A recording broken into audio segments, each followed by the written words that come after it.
Bueno, buen día.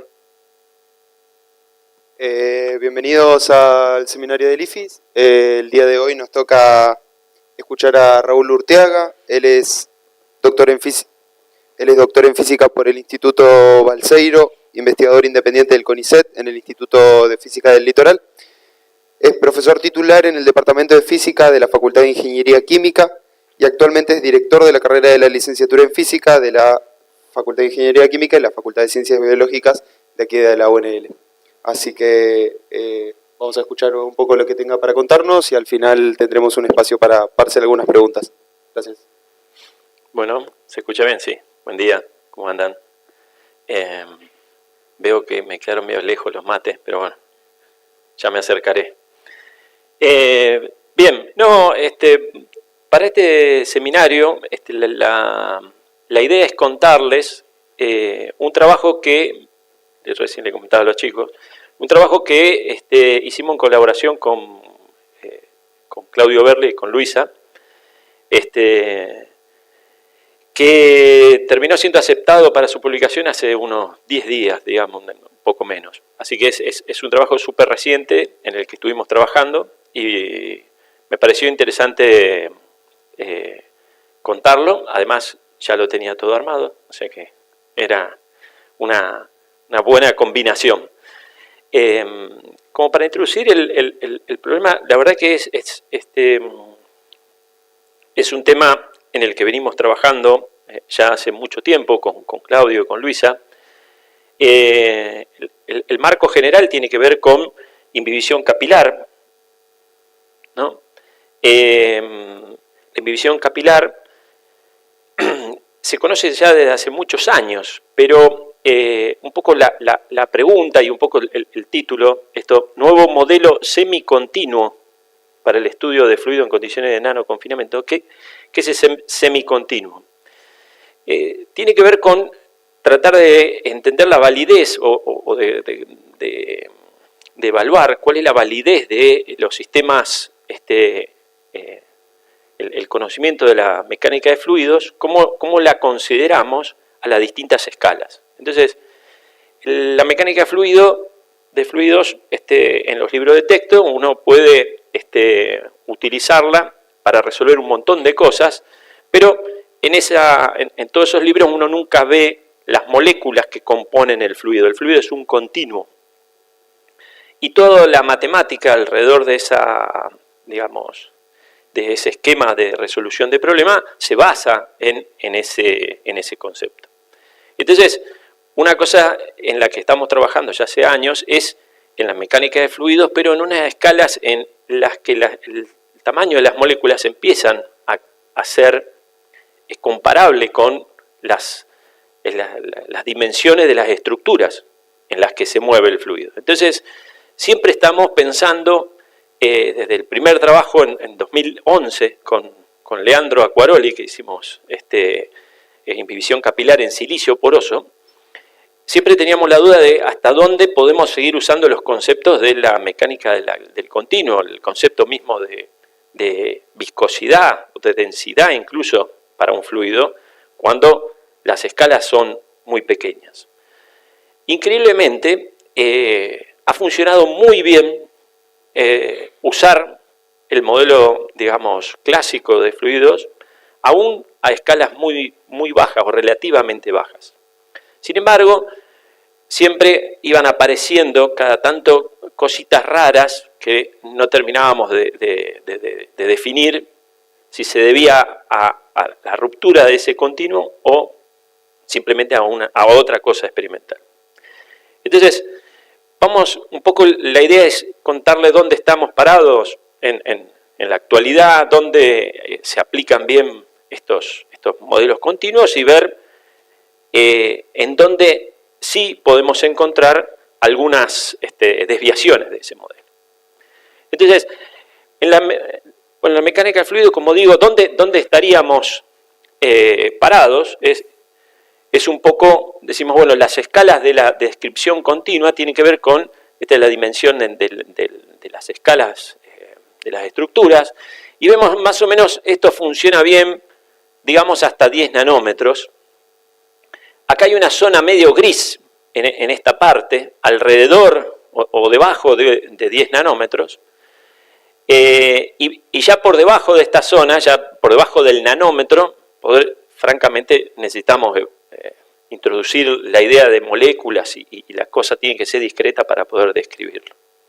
Sin embargo, acá en el medio todavía hay una zona gris en la que uno podría todavía usar la descripción continua, introduciendo algunas correcciones pequeñas. Entonces, en ese sentido, la idea de un modelo semicontinuo es, y ahora vamos a ver cómo lo vamos a implementar, es usar la teoría del continuo, pero haciendo algún agregado, alguna corrección que tenga en cuenta esa naturaleza, digamos, que describe la pequeña escala en la que estamos. Bueno, entonces arranquemos por una descripción de cómo es la descripción clásica del modelo continuo. Entonces, y esto ya me habrán escuchado, yo creo que en todos los seminarios que di, que tiene que ver con fluido, apareció el modelo de Lucas Washburn. Es un modelo de inhibición capilar muy sencillo, no lo voy a volver a repasar, simplemente, o lo vamos a ver como límite hoy, como caso límite, y es si uno tiene un capilar recto y se imbibe capilarmente, el líquido avanza por ese capilar en forma de raíz cuadrada del tiempo, y eso es lo que se conoce como el modelo de Lucas Washburn. Acá tenemos una fotito de Lucas Washburn, traje como para... Acá hay una mención, es Lucas Washburn, porque el paper de Washburn es 1921, es el que todo el mundo conocía, y no sé en qué momento alguien se dio cuenta de que había un tal Lucas, que había hecho algo parecido unos años antes, y entonces desde ahí en adelante se dice Lucas Washburn, como para dar crédito a Lucas. Foto de Lucas no encontré. Estuve tentado de poner la de lo loco Adam, pero ya esta se parece bastante, así que no hacía falta. Pero bueno, acá hay un montón, esto es 1921, ya más de 100 años de esta descripción, y acá yo a propósito puse algo que por ahí no tiene nada que ver con un capilar recto mojándose en esas condiciones que le dice, sino es una tira de papel que a medida que pasa el tiempo la distancia va creciendo, y justamente traje porque incluso podría haber puesto infinidad de sistemas que se mojan capilarmente y que todos avanzan con raíz cuadrada del tiempo, y es esa la ley que se denomina Lucas Washburn, es esa dependencia con la raíz cuadrada del tiempo. ¿Está bien? Pero no solamente se verifica en tubos capilares, sino en un montón en suelos, bueno, papel, hay un montón de sistemas en los que se verifica esta especie de evolución difusiva del frente de avance. Entonces, esa característica es la que denominamos como dinámica de Lucas Washburn. ¿Está bien? Ahora, ¿qué pasa cuando achicamos las estructuras y vemos cómo se comporta desde Lucas Washburn a medida que vamos achicando los tubos? ¿Sí? Lo que sea que en microfluídica funciona perfectamente, no hay desviaciones que uno encuentre respecto de esa dinámica. Sí hay un montón de cosas que pueden tener que ver con materiales no newtonianos, es una viscosidad que dependa de la tensión de corte, o que el ángulo de contacto dependa con la velocidad, ese tipo de cosas, digamos que alteran la ley de Lucas Washburn, pero siempre dentro del continuo. ¿Está bien? Entonces la pregunta es, bueno, ¿y esto hasta dónde funciona bien Lucas Washburn? En 2007 apareció este trabajo que es un trabajo en donde se realiza dinámica molecular, digamos, para evaluar cómo se produce la inhibición capilar en un poro que tiene tamaño dentro de la nanoescala, en la nanoescala. ¿Está bien? Es un paper de Physical Review Letter, en donde justamente ya en el título dice que aún en este tamaño hay evidencia de una dinámica de Lucas-Washburn, porque cuando se fijan en el perfil de densidad en función del tiempo, lo que encuentran es que a medida que pasa el tiempo, si bien hay varias curvitas acá, me interesa que nos quedemos, acá es importante que noten, el que lo ve, yo no lo veo, pero dice t a la 0,5, entonces al poner el tiempo, la raíz cuadrada del tiempo acá, una dinámica de Lucas-Washburn, esperaríamos que sea una recta en este dibujo, y efectivamente más o menos aparece algo así como una recta en las distintas corridas del sistema. Más allá de los detalles de cómo es aquí depende mucho de cómo se ha hecho el cálculo, ¿está bien? Esto no es un experimento, sino un cálculo de dinámica molecular. Pero sí me interesa notar que, no sé si lo alcanzan a ver, aquí hay un perfil de velocidades y la pared está un poquito, más o menos ahí donde termina el color de los puntos, y efectivamente esto da como un perfil de velocidades que pareciera no ir a cero en la pared, ¿sí? Eso es lo menciono porque lo vamos a usar, y es lo que se dice una condición de resbalamiento en la pared, que también es conocida en la mecánica del continuo. ¿Está bien? Es un parámetro que muchas veces se utiliza para modelar cómo fluye algo en un tubo. ¿Está bien? Pero bueno, también aquí lo notaron a esa presencia de deslizamiento del fluido. Bien, entonces, hasta acá uno podría decir, bueno, esta simulación, aún con paredes muy chiquitas, todavía sigue funcionando Lucas-Washburn. ¿Está bien? Y entonces el seminario terminaría acá. Pero la idea es que han aparecido un montón de trabajos en que se reportan cosas raras respecto de Washburn. Incluso hay un montón de trabajos en que aparecen desviaciones de Lucas-Washburn y la gente como que mira para otro lado. Dice, bueno, y acá ajustamos con una recta y vos ves que la curva se hace una cosa, ¿viste? O para el otro lado. Y vos decís, no se ve tan recto, ¿no? Es como que, sobre todo en escalas muy pequeñas, con experimentos con moléculas grandes, como polímeros, por ejemplo, es muy común ver desviaciones en los datos reportados. Dice, bueno, la viscosidad del fluido la obtienen haciendo un ajuste con lo que sería Lucas-Washburn. Y vos ves el ajuste y hay un montón de curvas que no son rectas. Digamos, parece una obviedad, pero...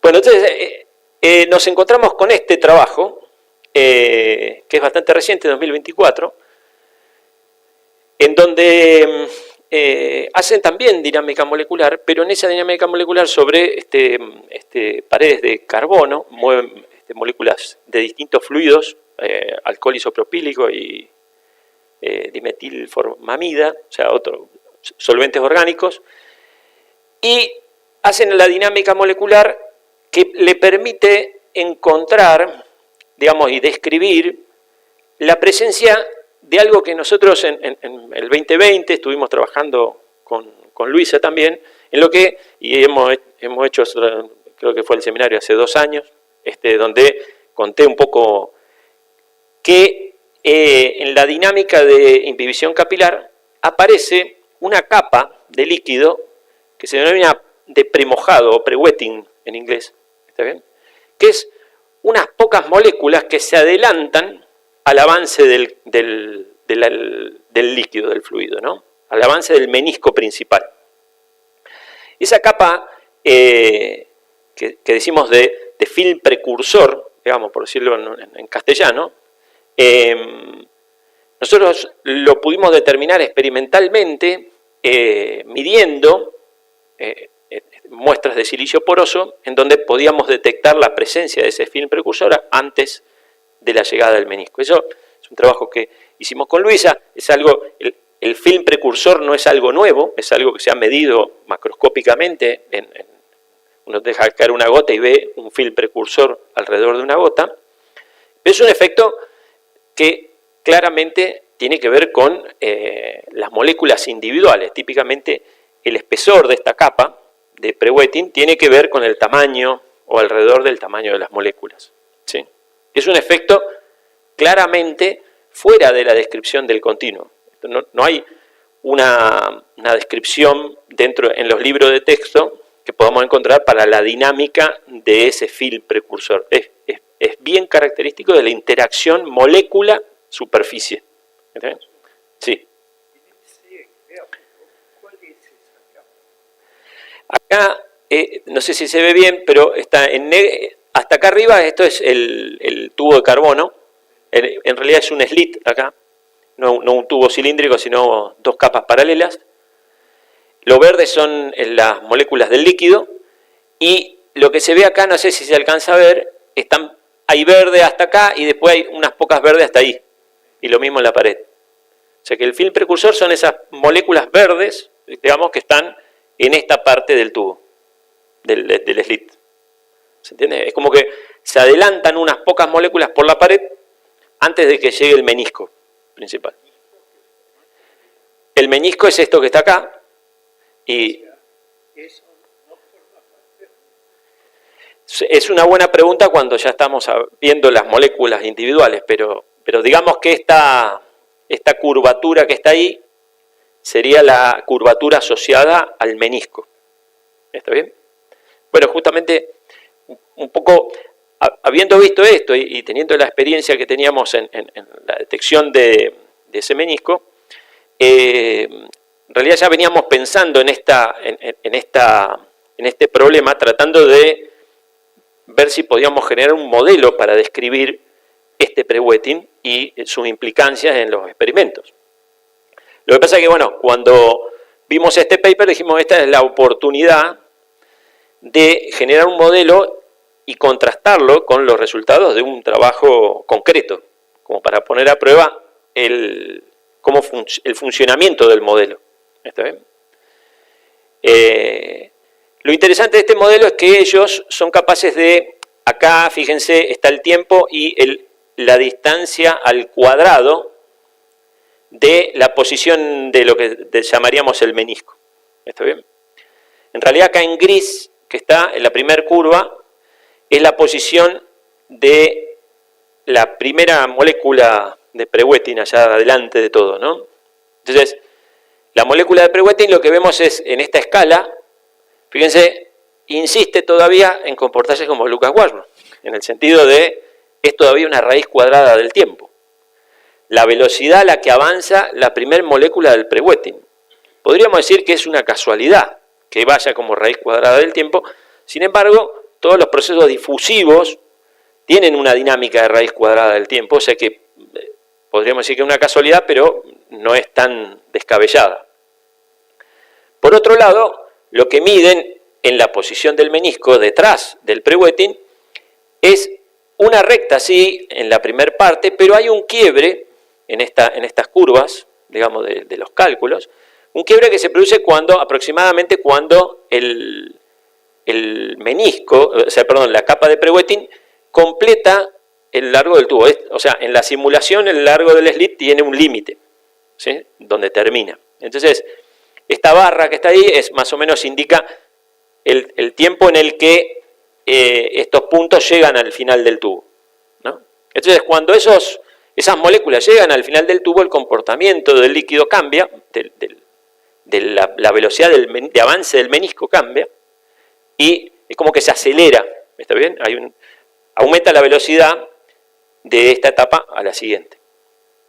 Entonces, estas características a nosotros nos llamaron la atención porque en muchos experimentos veíamos cosas que podían acomodarse a esta explicación. Es decir, veíamos cosas, en vez de ver una recta, veíamos cosas como que iban y después se aceleraban. O incluso en otros experimentos veíamos como que se ralentizaban. Entonces, nos pareció interesante tratar de generar un modelo y contrastarlo con estos datos como una especie de validación del modelo.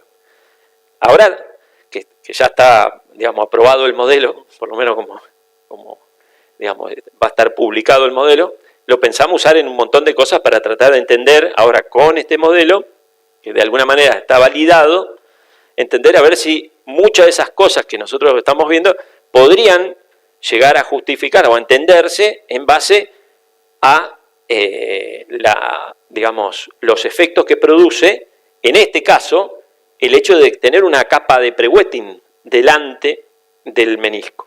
¿Está bien? Que claramente no la podemos modelar como un continuo, tenemos que poner moléculas que van por delante.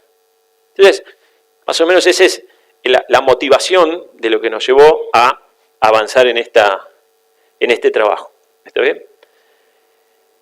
Entonces, bueno, esto es lo que les decía, este es el trabajo que nos aceptaron hace poquito en la revista Physical Fluid. Todavía no está, digamos, no tiene número de artículo. Y como les decía, es un trabajo que hicimos con Luisa y con Claudio, que podemos decir que dentro del grupo del GESAM, que es el grupo de microfluídica santafesino. Grupo santafesino de microfluídica. Entonces, este es el trabajo que presentamos y un poco en lo que sigue el seminario, la idea es contarle qué es lo que estuvimos haciendo, qué es lo que quedó escrito en ese trabajo. Entonces, bueno, ¿cuál es el planteo del problema? Este sería el esquema en el que vamos a trabajar. La macana con el paper es que es un slit, digamos, la macana. Digamos, los tipos hicieron el cálculo con un slit, pero slit no es lo más común que uno encuentra en experimentos, sino típicamente uno puede encontrar slits, son más difíciles de fabricar, hay experimentos hechos en slit, pero típicamente uno lo que normalmente va a enfrentarse es a algo como un cilindro que se llene. Así que eso medio como que nos obligó a hacer el modelo para las dos geometrías en simultáneo. Entonces, un poco lo que vamos a ir arrastrando eso durante todo el seminario. Va a haber una n, que n igual a 1 representa el slit y n igual a 2 el cilindro. Por suerte las ecuaciones nos quedaron de forma tal de que queda una única ecuación que depende de n, y uno reemplazando n se transforma en uno o en otro. ¿Está bien? Pero bueno, es como para que no nos perdamos ahí. Entonces, vamos a ir contando las cosas en uno, después de últimas siempre hablamos del otro como para completitud. Pero el corte sería el mismo, en definitiva, porque acá lo podemos imaginar como un slit, y entonces esto es hacia lo largo, pues este sería el corte en un cilindro y el dibujito es el mismo. Este nos salió barato. Entonces, ¿cuál es el planteo del modelo que estamos proponiendo? Bueno, el planteo, y acá se ve un poco más esquemático lo que entendíamos que estaba pasando en el experimento calculado de Chang, es el artículo anterior. Entonces, lo que decimos es, bueno, va a haber dos distancias características, una longitud del menisco, de L sub m, y una longitud del pre-wetting, L sub p. ¿Está bien? También vamos a tener una dimensión característica que nos va a dar el espesor del slit, digamos, o la mitad del semi-espesor del slit, o en el caso del cilindro sería paradójicamente el radio. ¿Está bien? Esta distancia h es importante y es lo que nos dice cuál es el espesor de la capa de pre-wetting, del líquido que viaja adelante del menisco principal. ¿Está bien? Entonces, avancemos un poquito en el planteo del problema y vamos a ver un poco cuáles son las hipótesis que hacemos. Entonces, acá una cosa que queremos establecer es, bueno, lo que nos interesa en definitiva es un modelo que nos permita describir a qué velocidad se va a mover el menisco, en particular a qué velocidad va a avanzar el fluido, que son las cosas que reportó Chan, digamos, ¿no? A qué velocidad se mueve el menisco, a qué velocidad se mueve el pre-wetting, ¿no?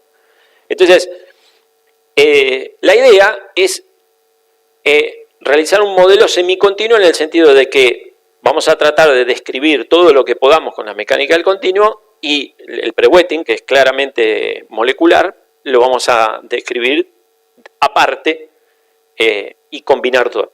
Y combinar todo en un solo modelo. Esa sería la idea. Entonces, el volumen de líquido, que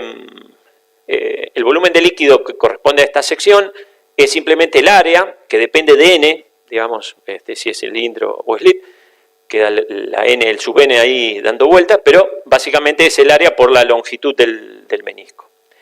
Por otro lado, el volumen del pre-wetting, digamos, la cantidad de líquido que está en esta parte de adelante, la podemos calcular de esta manera, ¿sí? Entonces tiene esta diferencia de distancia, y esta cosa que está acá, lo que nos dice es básicamente cuál es el área del menisco ahí. Aparece un H barra, que es una variable adimensional, que es la relación entre el espesor del pre-wetting y el espesor D. ¿Está bien? Entonces, claro, cuando H crece, digamos, esto se hace cada vez más grande, en definitiva, y si H es 0, ¿sí? Entonces, si H es 0, esto termina siendo un 1 y este volumen es 0, como tenía que ser. ¿Está bien? Ahora, ¿qué queremos usar para resolver este problema? Bueno, lo que vamos a hacer es conectar el caudal de fluido que va o sea, el caudal de líquido que entra al tubo va a ser simplemente la derivada de los volúmenes de fluido en ambas contribuciones. ¿Está bien? Y nosotros la idea es relacionar ese caudal con la diferencia de presión que produce la capilaridad, digamos, la diferencia de presión que se produce en el menisco. Entonces, acá simplemente tenemos que calcular las derivadas de estas cosas. No queda tan sencillo esto, queda esta porquería, porque cuando calculamos la derivada del volumen, acá tanto LM como LP son cosas que cambian con el tiempo. Entonces, la derivada tiene que tener en cuenta el cambio en esos valores. Por otro lado, también a H le permitimos que cambie con el tiempo. Es decir, en el modelo incluimos la posibilidad de que ese espesor de la capa de pre-wetting pueda crecer en tamaño, ¿sí? Entonces, cuando uno calcula estas, quedan las derivadas con respecto a todas esas cantidades que cambian con el tiempo. Pero es básicamente reemplazar acá estas dos y derivar. Entonces, esto es interesante expresarlo en términos de un caudal por unidad de área, digamos. O sea, acá si hacemos la derivada nos queda siempre la sub n, pero lo pasamos dividiendo al otro lado. Ahora, ese caudal sobre el área básicamente es la velocidad media del fluido. O sea, eso lo podemos expresar como la velocidad media del fluido en la entrada del tubo. ¿Está bien? Y entonces, básicamente lo que nos queda por hacer es relacionar esa velocidad media con la diferencia de presión que aparece por la capilaridad. Ahora, esa velocidad media es justamente el promedio de velocidades dentro del tubo. Ahora, dentro del tubo podemos predecir qué tipo de perfil de velocidad tendrá, asumiendo un flujo, o sea, la mecánica del continuo, y el flujo laminar en esas escalas es conocido, y podemos entonces plantear un flujo laminar para describir el perfil de velocidades, que va a ser flujo Poiseuille en un cilindro y un flujo Couette en un slit, pero es un flujo típicamente parabólico, de la forma parabólica de las líneas de corriente. Entonces, eso en un slit tiene una forma y en un cilindro tiene otra forma, digamos, cambia la geometría, pero todo eso lo podemos reducir en una sola expresión, esta expresión que está acá, que contempla, si ponemos los N1 o 2, nos transforma a flujo Poiseuille o Couette. ¿Está bien? Acá también introdujimos la posibilidad de que la velocidad en la pared no sea cero, es decir, que haya un deslizamiento del fluido y aparece este parámetro B, que es esta distancia. Acá, por ejemplo, sería como, en el dibujito es como si fuera no slip, básicamente la velocidad termina en cero en la pared. Si la velocidad no termina en cero en la pared, entonces uno proyecta acá la pendiente y se fija dónde corta, y esta distancia que está acá es la que se conoce como distancia de deslizamiento. ¿Saben? Un parámetro que define cuánto está deslizando el fluido. ¿Está bien? Si fuera, imagínense si fuera un flujo pistón, es decir, que todas las líneas resbala completamente en la pared, esa distancia tiende a infinito. ¿Está bien? Porque uno proyecta la recta hasta cero y esa distancia puede ser infinita. O sea, en el momento que tenemos un flujo pistón, B sería infinito. Bueno, entonces, esta velocidad, como digo, en esos flujos la podemos relacionar, acá hay una parte geométrica, pero es proporcional a el gradiente de presión que aparece. O sea, cuanto más alto el gradiente, más alto el flujo que hay. Entonces, a eso tenemos, ese gradiente de presión va a venir del salto de presión en la curvatura del menisco. ¿Está bien? Entonces, tenemos que introducir la presión capilar debido a la curvatura del menisco. Esto, básicamente, recordamos que la diferencia de presión atravesando una superficie se puede calcular simplemente como el producto de la tensión superficial por la suma de las inversas de la curvatura, digamos. ¿Está bien? Cuanto más pequeña la curvatura, más grande es la diferencia de presión. Entonces, esto nos separa el caso de un slit de una esfera, porque de un slit tenemos uno solo y de una esfera tenemos dos de estos. Entonces, esto básicamente para estos dos casos se reduce a poner un n ahí sencillamente y esto nos mide la presión. Pero acá hay un punto importante, muy importante, que hay que tener bien presente y es clave en el modelo, y es que ¿cuál es el radio de curvatura del menisco? Depende de este espesor h. ¿Por qué? Porque el radio de curvatura del menisco, nosotros lo vamos a considerar como que no es el radio, digamos, si coseno de tita es 1, el líquido moja completamente y podemos decir que el radio de curvatura debería ser D. Sin embargo, si tenemos algunas moléculas pegadas en la pared, entonces es como si tuviéramos un tubo un poquito más chico. ¿Se entiende? Esto, imagínense que en cualquier sistema macroscópico es completamente despreciable. Que tenga una molécula más o una molécula menos, el radio no lo cambia. Pero cuando uno está en la nanoescala, que esté reducido el radio del tubo puede ser relevante. Puede ser una proporción del tubo ya importante. Entonces, este H modifica al valor de D, fíjense, de esta manera. O sea, hace más pequeño y por lo tanto aumenta la presión. Y es interesante darse cuenta de que el efecto que produce el pre-wetting es aumentar la presión capilar que empuja al fluido respecto de si no estuviera el pre-wetting. ¿Está bien? Porque acá una cosa que estamos considerando es que, fíjense cómo vamos saltando del continuo el semicontinuo, que sería, nosotros damos por hecho de que está el pre-wetting. Una vez que decimos está el pre-wetting, entonces el tubo es más chico y entonces volvemos al continuo y decimos, bueno, la curvatura entonces es más pequeña y la calculamos usando el continuo. ¿Está bien? Entonces, ese semicontinuo significa que para poner el pre-wetting nos levantamos las manitos y decimos, bueno, acá está el pre-wetting, ¿sí? Tiene este H, y después cuando decimos eso, volvemos al continuo y decimos, bueno, entonces el tubo es como si tuviera una curvatura un poco menor y calculamos todo como si fuera ese. Esa es un poco la idea de este modelo, de ir y venir con esas hipótesis. Entonces, si planteamos esa diferencia de presión, lo único, para cerrar, vuelvo un toque atrás, teníamos, esto nos da esta velocidad, a su vez esta velocidad es esto que está acá, y esto que está acá es la diferencia de presión dividido la longitud, es el gradiente de presión. La presión sale de acá, que es esto que está acá, ¿no? Y entonces con todo eso lo podemos meter en la ecuación anterior. Ahora, en esa ecuación donde teníamos la derivada con respecto al tiempo. Normalmente siempre conviene adimensionalizar las cosas para tener esto más sencillo, y en definitiva lo que conviene es adimensionalizar la posición del menisco, por ejemplo, con una distancia característica del problema. En este caso estamos hablando de la L, sería la distancia del tubo completo, ¿sí? Lo mismo hacemos con la distancia, el L del pre-wetting, lo adimensionalizamos con la misma cantidad, y el tiempo también lo adimensionalizamos con un tiempo TF de filling, el tiempo de llenado.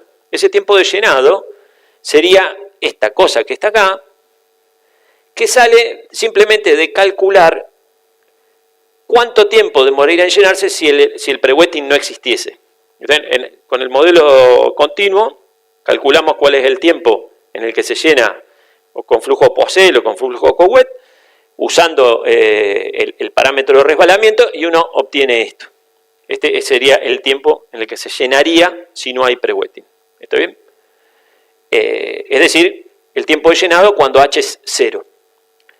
Tomando estas variables ahora dimensionales, podemos construir finalmente el modelo al que queríamos llegar, que es la ecuación diferencial adimensional.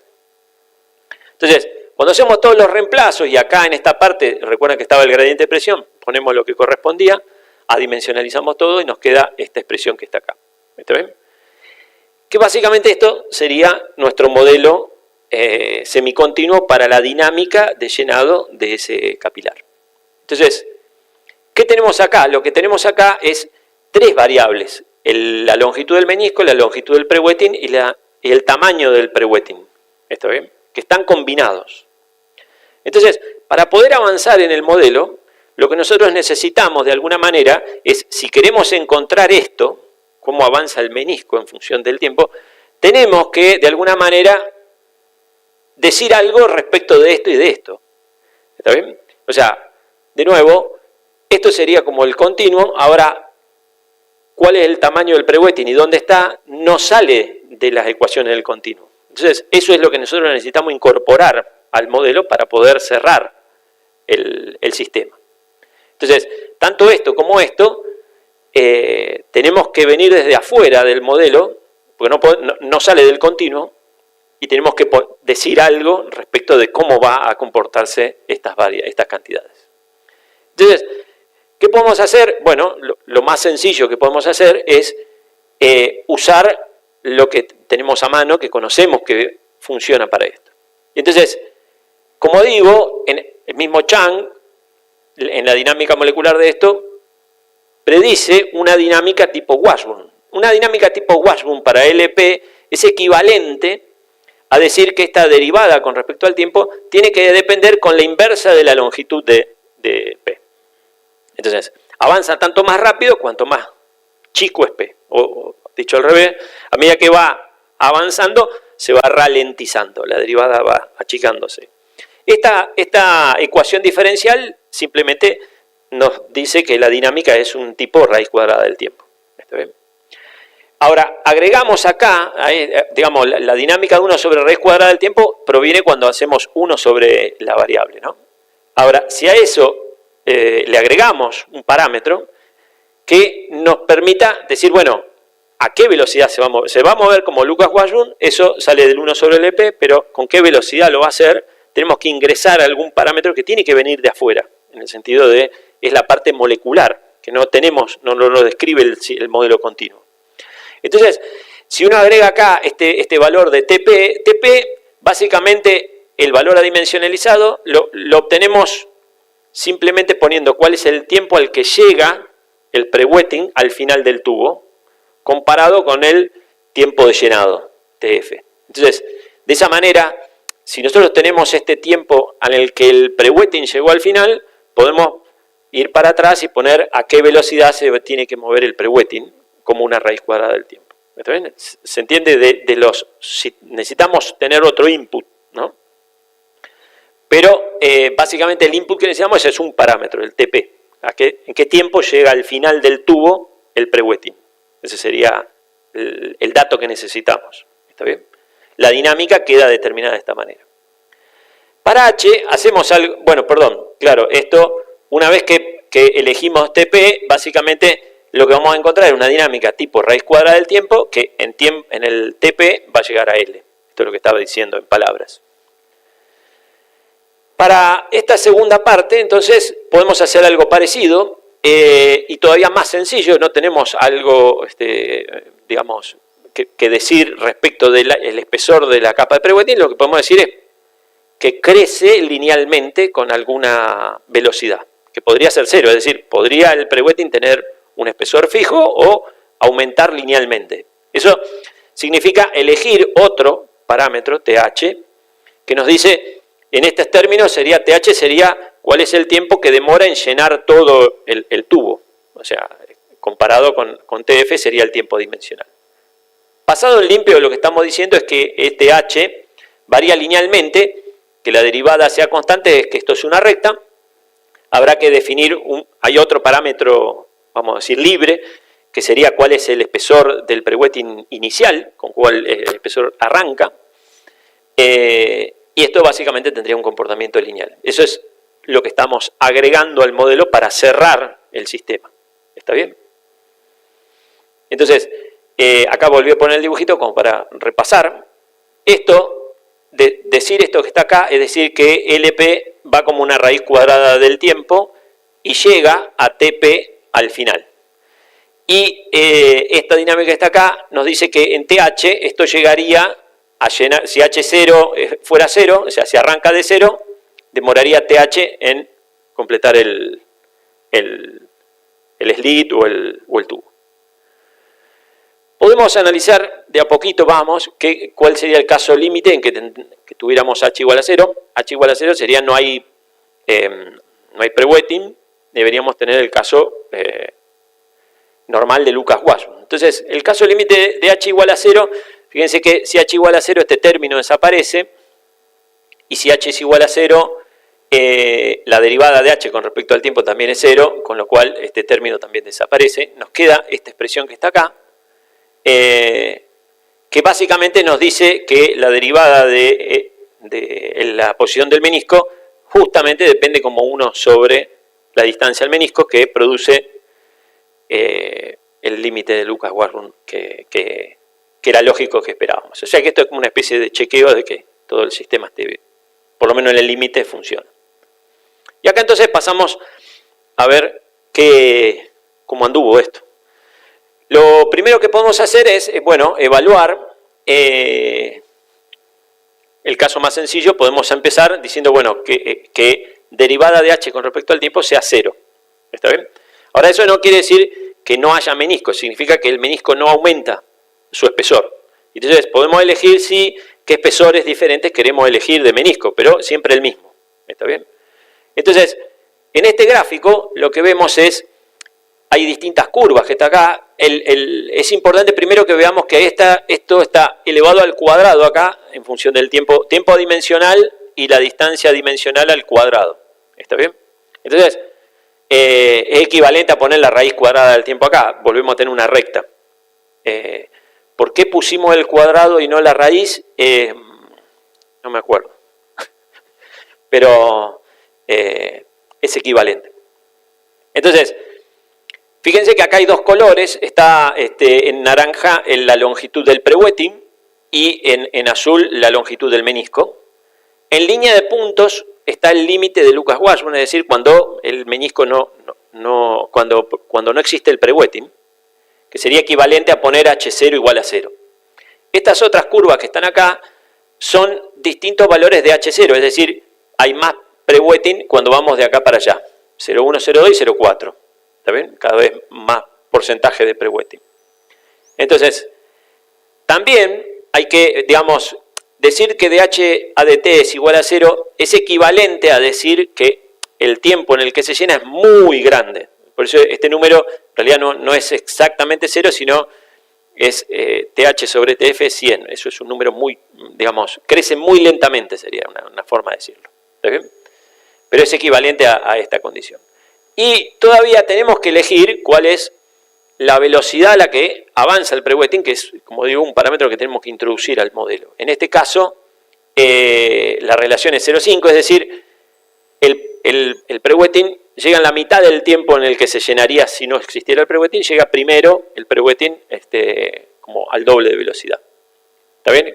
Al doble de velocidad de Lucas-Washburn. Entonces, como esto de Lucas-Washburn termina en 1 en el tiempo adimensional, el menisco, entonces, si esto es 0,5, tiene que llegar en 0,5. ¿Está bien? ¿Se entiende la idea? Bien.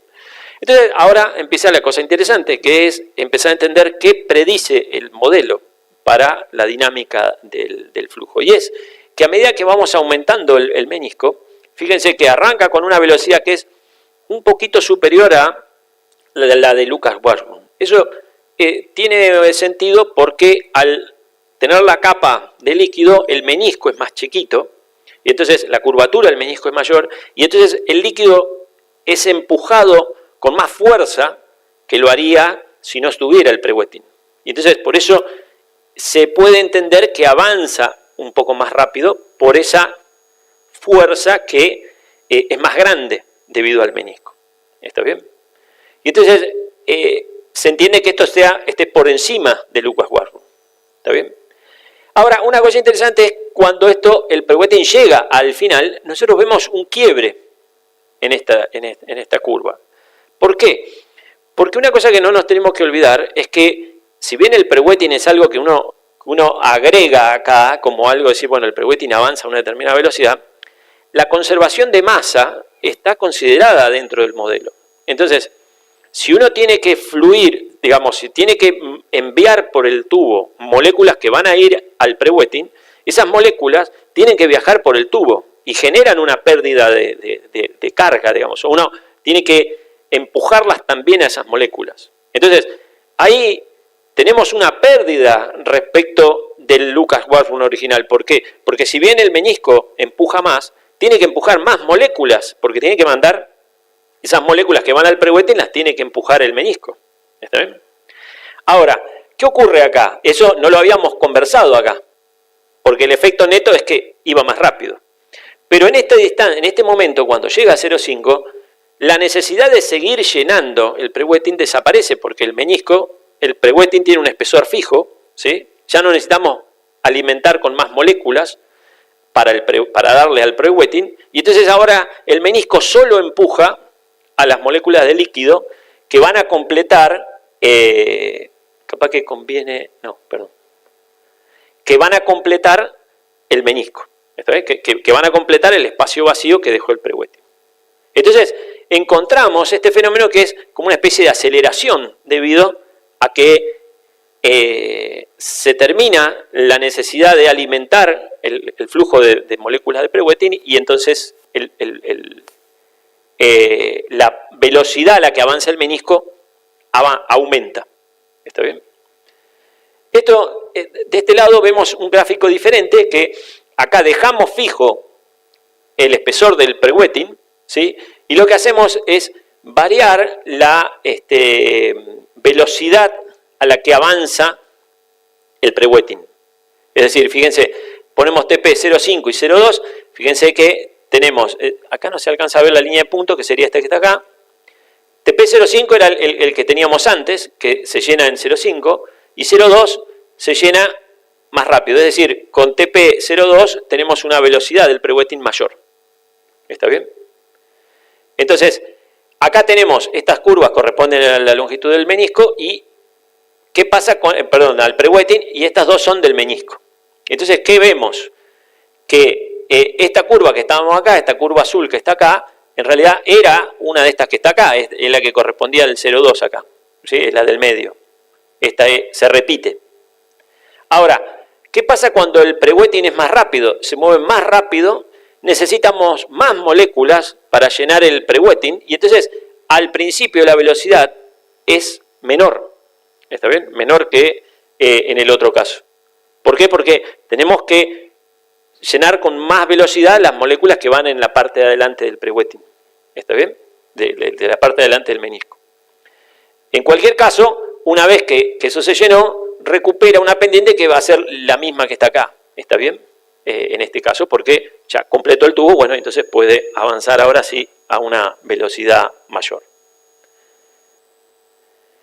Bien, eso era teniendo en cuenta, y todos estos datos que le mostré, le podría haber mostrado para slit y para cilindro, eran de slit, ¿está bien? Que son los que usó Chang, ¿está bien? Ahora veamos más resultados para slit y en todo caso tenemos otra con la diferencia de slit y de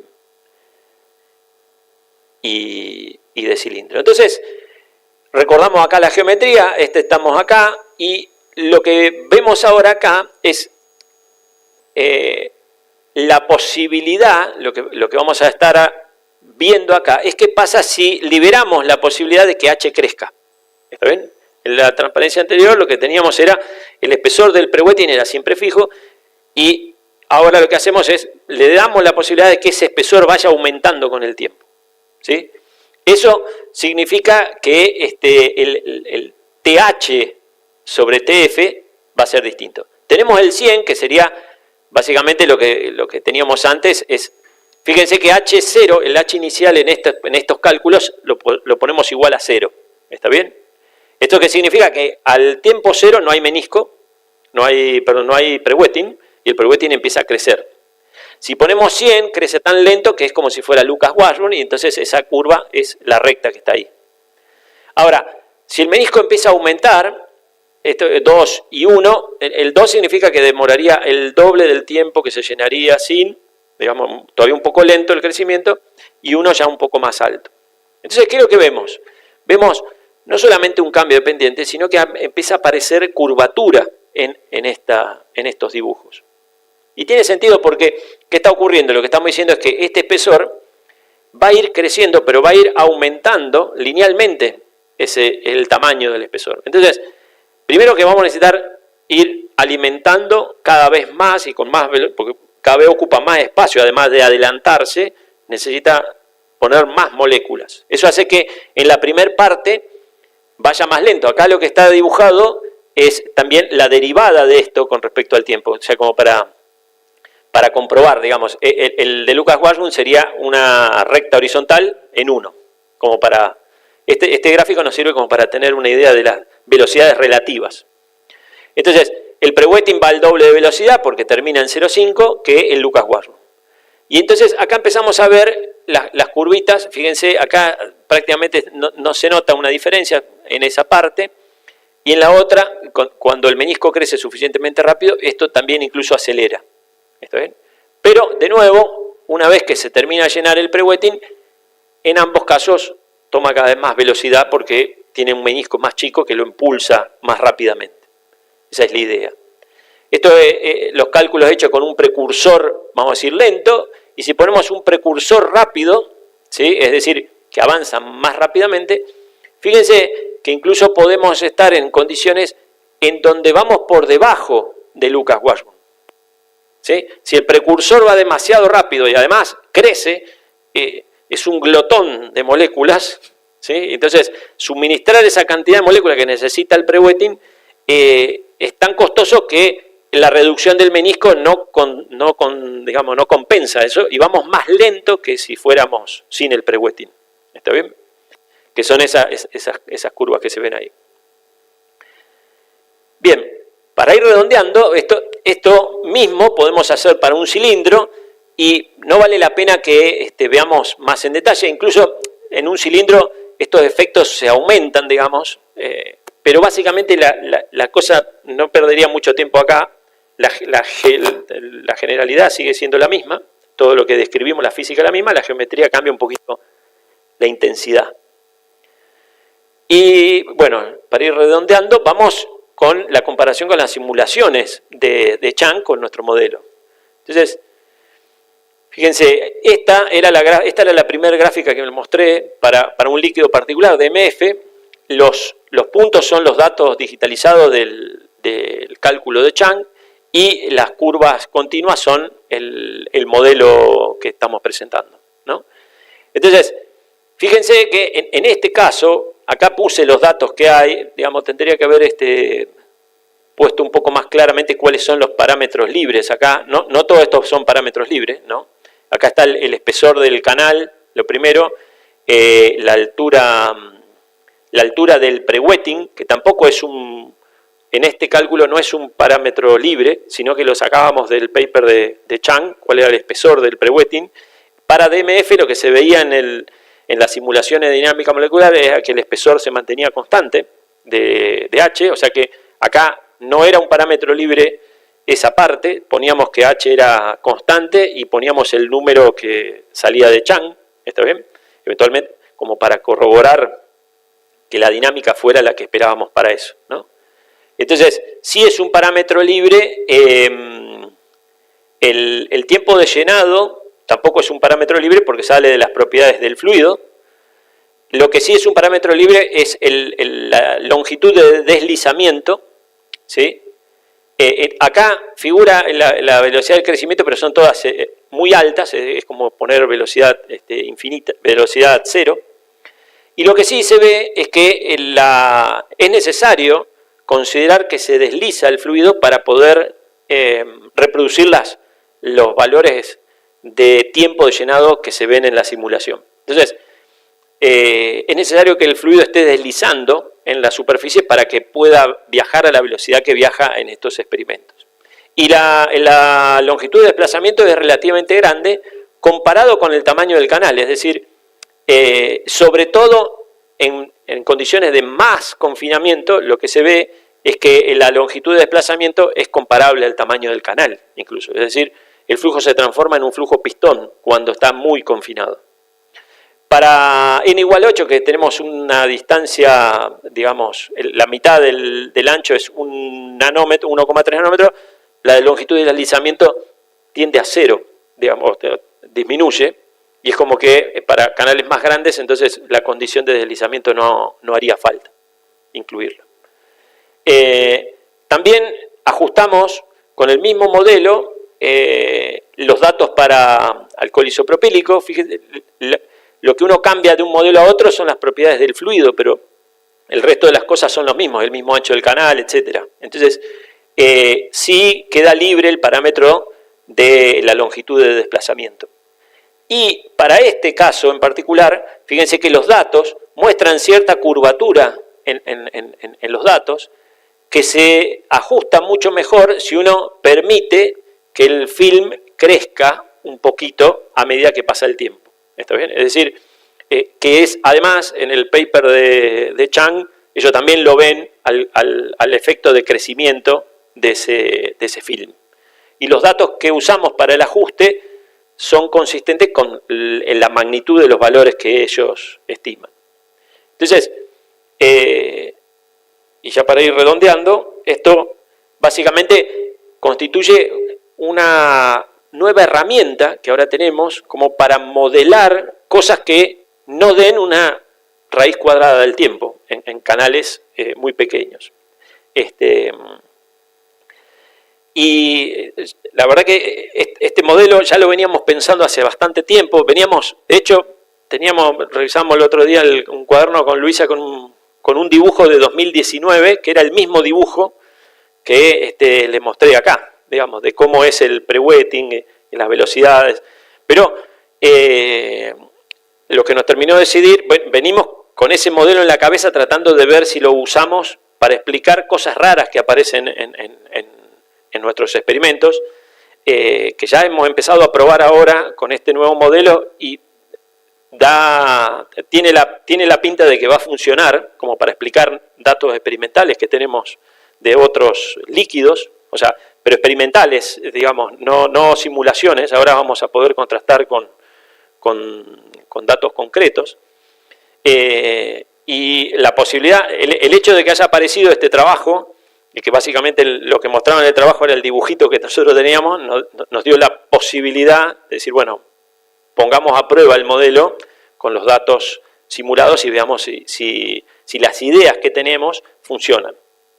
En particular, una cosa que era difícil de entender, y creo que el concepto físico que contiene el modelo es la parte jugosa de todo esto. La idea básicamente es que existe la posibilidad de que el líquido se acelere, entre comillas, en un capilar. ¿Y cuál es el concepto físico que lo permite? Y es que el capilar se va haciendo como más pequeño debido a las pocas moléculas que van pintando la pared.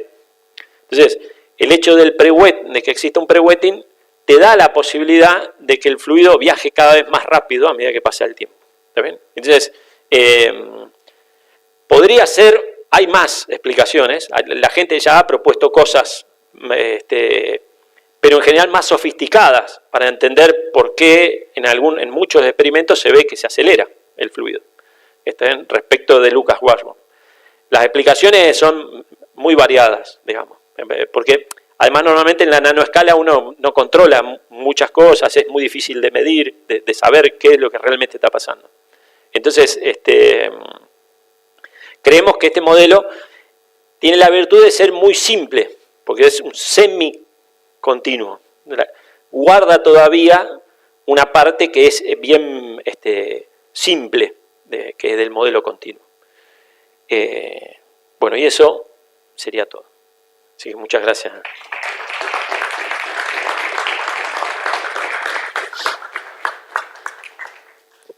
Bueno, muchas gracias, Cuchu. No sé si tenemos tiempo para un par de preguntas. Vos te tenías que ir. Yo tengo clases a las 12:30, así que tengo 10 minutos, 15 máximo. Perfecto. Pero ¿Alguna? con eso estamos ahora. No, igual, lamentablemente me pusieron en el horario más incómodo para dar clases posible. Esta semana arrancó, así que no tuvimos tiempo de readaptarlo, pero bueno. Bueno, si hay alguna pregunta rápida que quieran hacer, allá Javier y... Él levantó primero. De que el H, la altura del pre-wake, crezca linealmente con el tiempo. ¿Eso surge desde algún modelo físico? ¿Tiene algún fundamento? ¿O tiene que crecer con alguna otra dependencia? Sí, es como el desarrollo de Taylor. O sea, es lo más sencillo que podemos empezar a poner. No, en el trabajo de Chang no puse los datos. En el paper de Chang lo que hacen es, además de mostrar la velocidad a la que se mueve el menisco y el pre-wetting, también tienen unos esquemitas de cómo evoluciona estas curvas. Esto es la longitud del pre-wetting, es esta, y estas tres son del menisco. Perdón, acá me dije mal. Este no es del pre-wetting, es de un tubo que es prácticamente más chico que el pre-wetting, pero viaja básicamente a la velocidad del pre-wetting. O sea que es como si fuera el pre-wetting, pero dice N3 ahí. Entonces, estos tres evoluciones también tienen las curvas medidas de cómo varía H en función del tiempo. Y para DMF lo que se ve es que H es constante, y para alcohol isopropílico se ve que crece más o menos linealmente. Entonces, propusimos eso porque es lo más sencillo para proponer, digamos. Pero claro, podría tener una dependencia diferente, claro.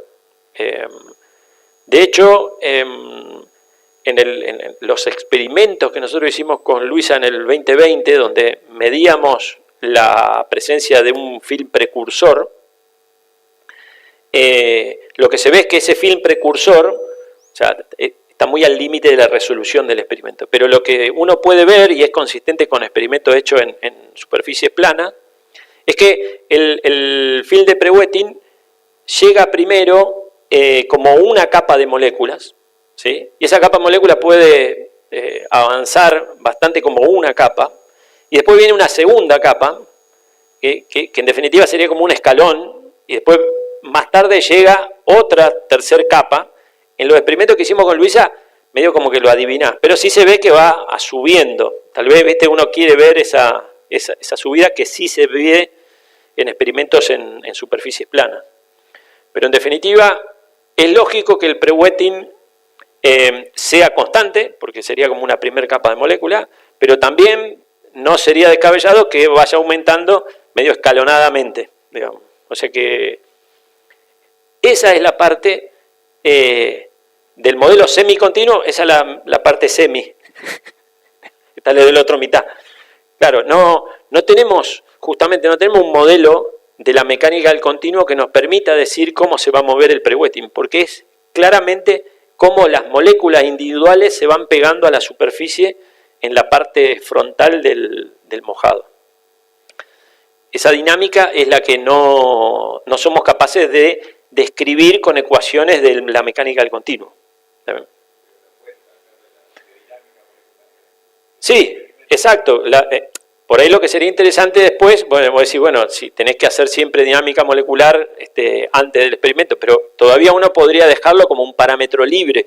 Si vos ves que el menisco se va acelerando, podés ajustar los parámetros para entender qué velocidad de crecimiento del pre-wetting es consistente con los datos que uno tiene.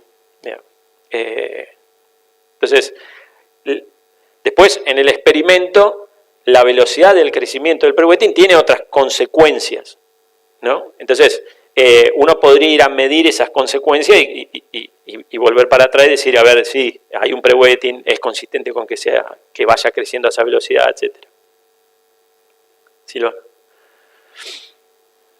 Yo tengo un par de preguntas, pero primero, ese H, ¿ustedes lo pueden medir?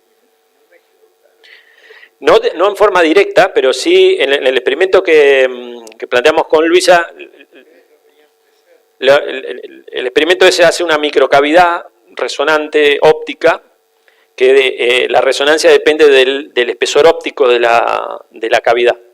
Y el espesor óptico de la cavidad depende de cuánto fluido hay dentro de esa cavidad porosa.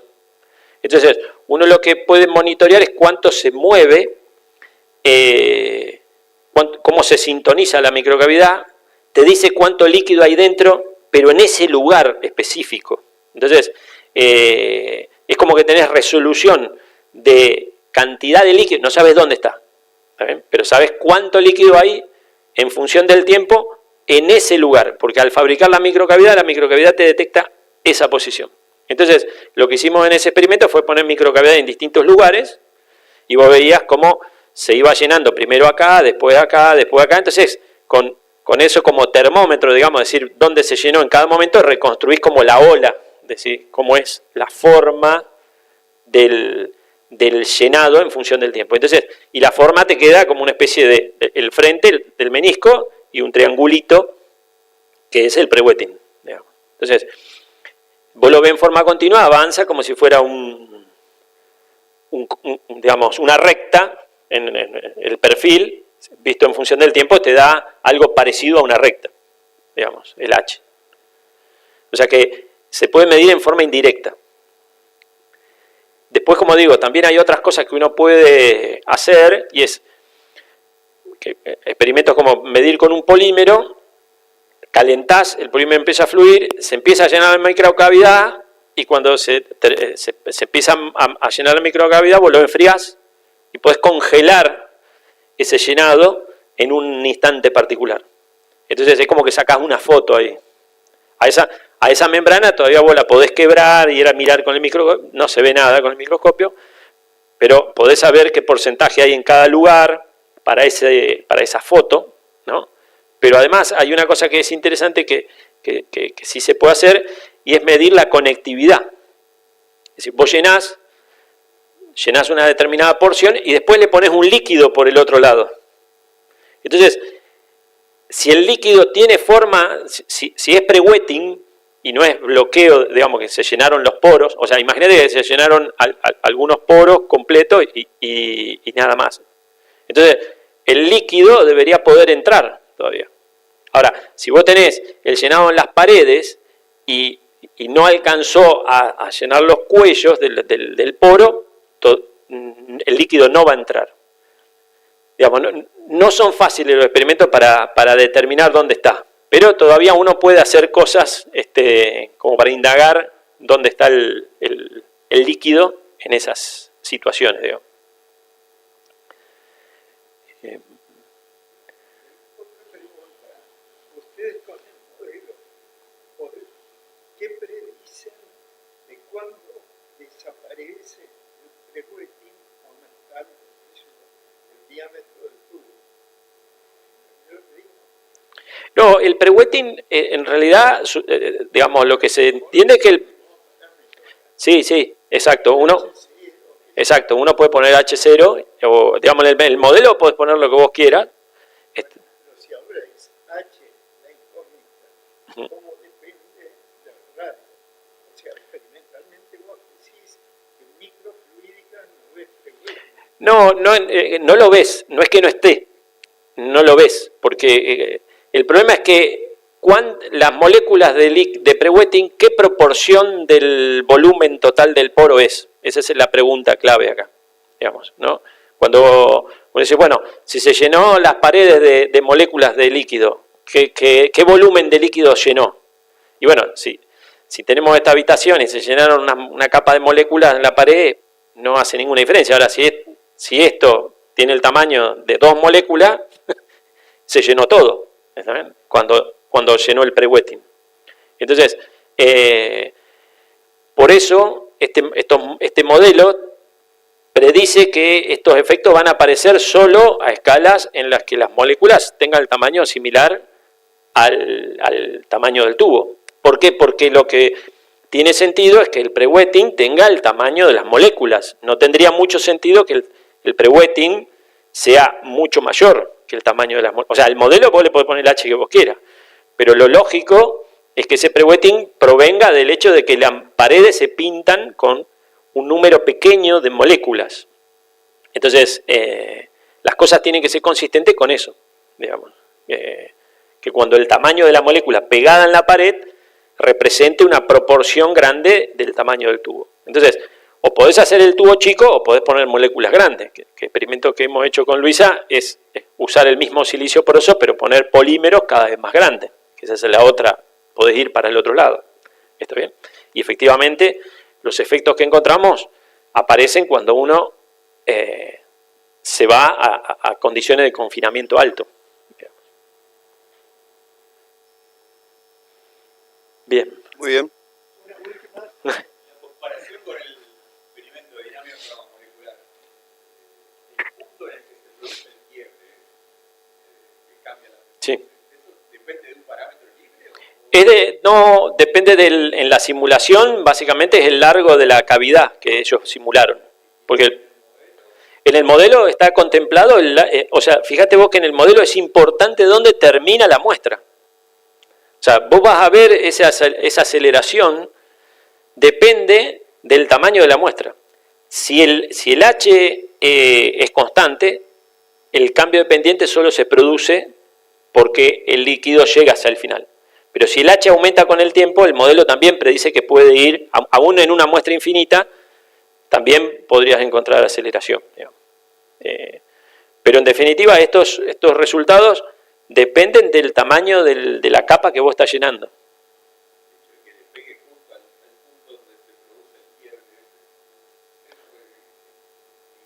eso es intrínseco del modelo, digamos, Claro, el éxito del modelo, digamos, que le pegue justo al punto donde se produce el quiebre. está modelado, el modelo predice que, claro, el modelo tomás los datos, para poder hacer el ajuste de los datos experimentales, yo pongo cuál es la longitud de la capa, o sea, que la obtengo del paper de Chang, digamos, lo pongo no como un parámetro libre, sino tiene tanto de largo. Lo que sí estoy poniendo, que es del paper de Chang, y es el que define ese punto, por eso estoy blanqueando que no es gran mérito, que es que ese punto, el tiempo en el que llega al final de la capa, también lo saco del paper de Chang. ¿Está bien? Entonces, estoy diciendo que la capa tiene tanto y termina en tanto tiempo. O sea que el modelo, el pre-wetting va a llegar a ese lugar en ese tiempo, porque yo lo estoy exponiendo así. O sea que el quiebre va a estar en ese lugar. Va a coincidir con los datos que yo puse de Chang. O sea que los elijo para que dé como lo midió Chang. Ya eso es lo que, yo como digo, no podemos describir el pre-wetting. Está fuera de nuestro alcance como modelo continuo. Esa es la parte de subcontinuo, que la tenemos que poner desde afuera. Pero bueno, es como si fuera un parámetro libre que habrá que incorporar a la descripción. Bueno, gente, todo sea por vamos a llegar 5 minutos tarde a mi clase. Bueno, muchas igual gracias. podemos después preguntar, nos podemos encontrar en los pasillos. Bueno, nada, muchas gracias, Cuchu, y renovamos el aplauso.